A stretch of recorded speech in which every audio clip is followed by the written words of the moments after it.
గారు లైన్లో ఉన్నారు. శివాజీ గారు, ప్రత్యేక హోదా అంశంపై పెద్ద ఎత్తున చర్చ నడుస్తుంది. ప్రజలు కూడా పెద్ద ఎత్తున ఉద్యమిస్తున్నారు, పార్టీలు కూడా ఉద్యమిస్తున్నాయి. ప్రస్తుతం బీజేపీ మరో అవకాశాలను పరిశీలిస్తున్నామని చెప్తుంది తప్ప స్పష్టమైన హామీ ఇవ్వలేని పరిస్థితిలో ఉంది. ఇది కొన్ని రకాల సమస్యలు ఉన్నాయని చెప్తుంది. సార్ ఇవన్నీ వేస్ట్ మాటలు సార్. పాపం నేను మన లోకల్ బీజేపీ లీడర్లను ఒక్క మాట కూడా నేను అనలేను. ఎందుకంటే వీళ్ళ చేతిలో ఏం లేదు, వీళ్ళు ఏం చేయలేరు. అది ట్రూ. అసలు రాంకోటయ్య గారు కానీ, ఈవెన్ మా అధ్యక్షుడు హరిబాబు గారు కానీ, లేదంటే రఘునాథ్ బాబు పాపం ఇంత పుస్తకాలు వేశాడు ఆయన ప్రత్యేక హోదా గురించి. అసలు మేము ఇంత పొడి చేసాము, అంత పొడి చేసాము, అలా చేసాము అని చెప్పి సాక్షి పేపర్లో, జ్యోతి పేపర్లో అన్ని ఇంటర్వ్యూలు వెంకయ్యనాయుడు గారి ఈయన రఘునాథ్ బాబు గారు పెద్ద బుక్కులు వేసేసి అసలు ఆంధ్రప్రదేశ్ని ఏ రేంజ్కి తీసుకెళ్తామో మీరు అసలు ఊహించుకోలేరు అన్నారు. అన్నట్టుగా నిజంగానే తీసుకెళ్లి బంగాళాఖాతంలో వేశారు కాంగ్రెస్ బీజేపీ రెండు కలిపి. ఆ రోజున అందుకు అటు పవన్ కళ్యాణ్ గారు కానీ, మాలాంటి ఆర్టిస్టులు కానీ ఎందుకు బీజేపీకి మద్దతు పలికామంటే, విడిపోయిన రాష్ట్రానికి ఆర్థికంగా వెనకబడి ఉంది రాష్ట్రం. బీజేపీ తనేదో ఇతోధికంగా సాయం చేస్తాము, మేము ప్రత్యేక హోదా ఇచ్చేస్తాము 5 కాదు 10 ఏళ్ళు అని చెప్పి ఆ రోజున మరి వైఎస్ఆర్సీపీకి ఆ రోజున వైఎస్ఆర్సీపీ వస్తుందని కొంతమంది అనుకున్నా కూడా ప్రజలు మొత్తం కలిపి భారతీయ జనతా పార్టీని నమ్మి, పవన్ కళ్యాణ్ గారిని నమ్మి, మోడీని నమ్మి ఆ రోజున ఆంధ్రప్రదేశ్లో అధికారాన్ని తెలుగుదేశం పార్టీకి అప్పచెప్పారు. ఈ రోజు జరుగుతున్నది ఏంటి ఆంధ్రప్రదేశ్లో? ఈ రోజు విద్యా వ్యవస్థ తీసుకోండి, ఆరోగ్య వ్యవస్థ తీసుకోండి, ఎంతసేపు పూజలు పునస్కారాలు వీటి మీద ప్రోగ్రాములు తప్పితే నిజంగా సమాజానికి సంబంధించిన అభివృద్ధి కార్యక్రమాల మీద ఈ ప్రభుత్వం ఇక్కడ కానీ అక్కడ కేంద్రంలో తీసుకుంటే, మీరు ఎప్పుడైనా సెషన్ స్టార్ట్ అయితేనండి ఎంతసేపు లలిత్ మోడీ అంటే వసుంధర రాజే గురించి వాళ్ళ గురించి ఈ డిస్కషన్లు తప్పితే ప్రజా సమస్యల గురించి పార్లమెంట్ లో గత 10 రోజులుగా సెషన్ స్టార్ట్ అయినాక 10 రోజులుగా ఏమన్నా జరిగిందా అండి? ఈ రోజు ఏమీ లేదు. ఎంతసేపు వాళ్ళు ఇళ్ళు కొట్టుకోవడం తప్పితే ప్రజా సమస్యలు లేవు. ఆంధ్రప్రదేశ్కి సంబంధించి నేను ఇటు వైకాపాని కానివ్వండి, ఎవరిని కానీ నేను ఎవరిని ఈ రాష్ట్రంలో భారతీయ జనతా పార్టీని కూడా నేను విమర్శించదలుచుకోలే. ఇక్కడ సమస్య అనేది ఆంధ్రప్రదేశ్ మొత్తానికి భావి తరాలకు సంబంధించిన సమస్య. ఒక చిన్న కోర్టు విషయం, అది పెద్ద విషయమే తెలంగాణ విషయంలో, ఒక చిన్న కోర్టు విషయాన్ని కూడా వాళ్ళు అద్భుతంగా దేశం ముందుకు తీసుకొస్తా ఉన్నారు. 25 మంది ఎంపీలు ఉన్నారే, మీరందరూ గెలిచారే, ఈ రోజున పార్టీ అధ్యక్షులు వాళ్ళు ధర్నాలు చేస్తున్న పని మీకు బాధ్యత లేదా? ఎంపీలుగా ఊరికి ఎంతసేపు మనం కొట్టుకోవటమే తప్పితే ఎప్పుడు ఆంధ్రప్రదేశ్ ఒక నిజంగా ఇంత ముందుకు ఉమ్మడి ఆంధ్రప్రదేశ్ లో ఉమ్మడి రాజధాని ఎలా ఉందో, హైదరాబాద్ రాజధాని ఎలా ఉందో ఆ విధంగా ఒక రాజధానిని ఎప్పుడు చూడగలమా? ఎంతసేపు కొట్టుకోవటమేనా? మీరు చేయలేదు, మారు చేయలేదని అంత డ్రామాలండి. ఈ రోజునేమో రూల్స్ రెగ్యులేషన్స్ గురించి మాట్లాడుతున్నారండి. బిల్లులో పెట్టలేదనే విషయం ఆ రోజు రాజ్యసభలో వెంకయ్యనాయుడు గారికి తెలియదా, జైట్లీ గారికి తెలీదా? అందరికీ తెలుసు.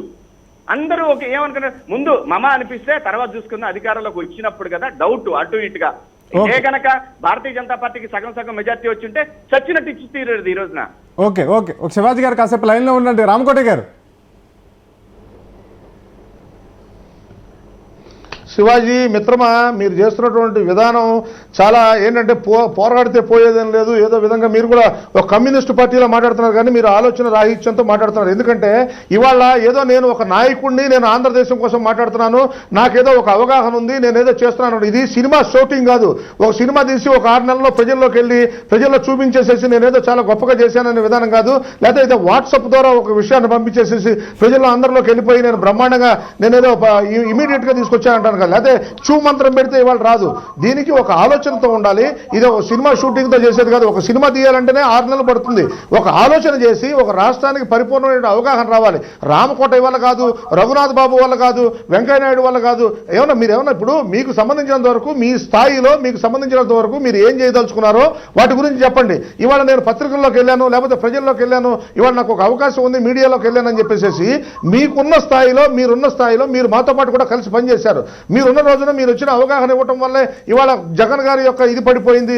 లేకపోతే మేము ఎట్టి పరిస్థితుల్లో మేము జగన్ వచ్చేవాడు, లేకపోతే ఇంకోళ్ళు వచ్చేవారు, 25 మంది ఉన్నారు, 40 మంది ఉన్నారు. ఇవి కాదు లెక్కలు. కావాల్సింది ఏంటంటే నిన్న మీరు మాట్లాడుతూ కూడా చెప్పారు, 2 వ్యక్తులు పార్లమెంటును స్తంభించారని. అంటే మీ ఉద్దేశం ఏంటంటే గత 10 రోజులుగా పార్లమెంటును స్తంభిస్తున్న విషయాల గురించి కూడా మీరు అవగాహన మీరు చేయాల్సిన ఇంపార్టెంట్ విషయం ఏంటంటే అందరూ పార్లమెంట్ విషయం వీళ్ళకి ఎవరైతే రాజ్యసభలో ఉన్నటువంటి వాళ్ళకి letters రాయండి. మీరు ఏ విధంగా అయితే చాలా మంది నాయకులు ఇంత ముందు కష్టపడి పనిచేశారు. ఇంత ముందు జయప్రకాష్ నారాయణ గారు ఆయన ఏంటంటే చాలా క్లియర్ గా ఒక విషయం చేశారు.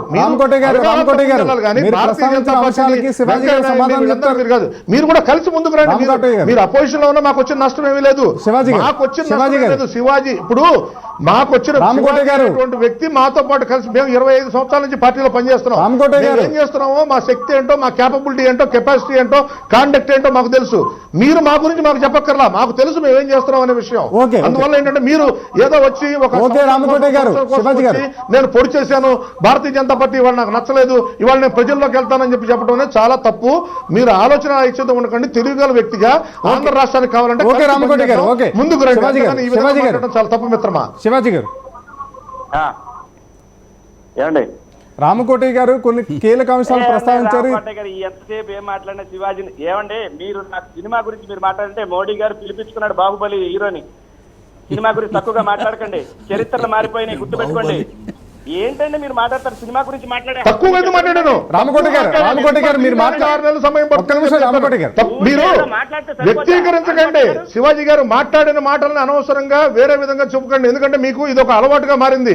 ఏంటంటే రాష్ట్రంలో ఎవరేం చేస్తున్నారనే విషయాన్ని అవగాహన చేసుకుని నేనేదో పెద్ద నాయకుడిగా ఎదగాలనే ఆలోచనలో తీసి పక్కన పెట్టండి. శివాజీగా మాట్లాడండి, మనసున్న వ్యక్తిగా మాట్లాడండి. మీరు నాకు వ్యక్తిగతంగా పక్కన కూర్చొని మాట్లాడే రోజులు చాలా ఉన్నాయి. కానీ మీరు ఈ విధంగా మాట్లాడకండి. ఎందుకంటే శివాజీకి వ్యక్తిత్వం ఉంది. శివాజీ వ్యక్తిత్వంతో మాట్లాడండి. శివాజీ వ్యక్తిత్వంతో మాట్లాడకపోతే లేకపోతే మీ వ్యక్తిత్వం భారతీయ జనతా పార్టీ వ్యక్తిత్వంతో మాట్లాడేయండి. అటు ఇటు ఏది కావాలంటే ఇటు అవసరం లేదంటే అటు నెట్టేయడానికి నేను భారతీయ జనతా పార్టీ అనుకున్నారా? భారతీయ జనతా పార్టీ రామకోటి గారు మీరు కొన్ని అంశాలను ప్రస్తావించారు. రామకోటి గారు ఇష్టపడి భారతీయ జనతా పార్టీ రామకోటి గారు మా పార్టీ గతి మారుతుందని మేమేం అడగల మిమ్మల్ని. రామకోటి గారు మీరు కొన్ని అంశాలు ప్రస్తావించారు, దానికి సమాధానం చెప్పడం అంటే మళ్ళీ మీకు అవకాశం వస్తుంది. శివాజీ గారు చెప్పండి. కాదండి, ఈయన సినిమా గురించి మాట్లాడతాడు. పవన్ కళ్యాణ్ పిలిచారు. నిన్న ప్రభాస్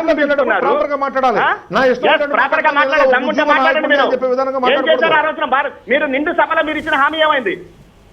నిండు సభలో ఇచ్చిన హామీ ఏమైంది? బుక్కులు వేశారు ఏమైంది? మేము దమ్ము అనుకుంటారా? 20 సంవత్సరాల సినిమా హీరోగా పనిచేస్తున్నా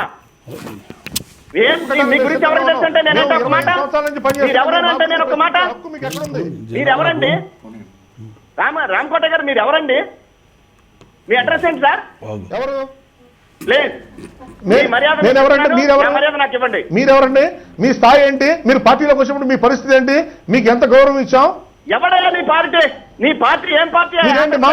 సినిమా హీరో, ఓ చిన్న సినిమా హీరో మీరేమో సినిమా తీయడానికి 6 నెలలు అవుతుందంటే మీకు అవగాహన మీరు మాట్లాడుతున్నారు. 6 నెలలు సినిమా తీయడానికి పడుతుందండి, దీనికి ఇలా సమయం పడుతుందండి అని చెప్తే మీకు అవగాహన లేకుండా మాట్లాడుతున్నారు. ఊరినే ఆవేశపడకు శివాజీ, ఆవేశపడితే ఉపయోగం లేదు. మీరెవరు? సోమవీర్రాజు ఎవడు? ఏం మాట్లాడుతున్నారు మీరు? మీకు అసలు మీ స్థాయిలో మాట్లాడితే నేను నా స్థాయిలో మాట్లాడతా. మీరు స్థాయి మారితే 3 అంతలకి సారి మాట్లాడతా. నేను మీలాగా భజన చేసే తత్వం కాదు మాది. మేము ఆర్టిస్ట్ లో ఇప్పుడు ఇది సినిమా డైలాగ్ రైటింగ్ కాదు శివాజీ. డైలాగ్ శివాజీ సినిమా డైలాగులు కాదు, సినిమా విధానం కాదు. పాలిటిక్స్ లో కొంత విధానం పాటించాలి. మీరు వచ్చారు, గౌరవంగా మాట్లాడండి, గౌరవంగా వెంకయ్య నాయుడు చేశారు.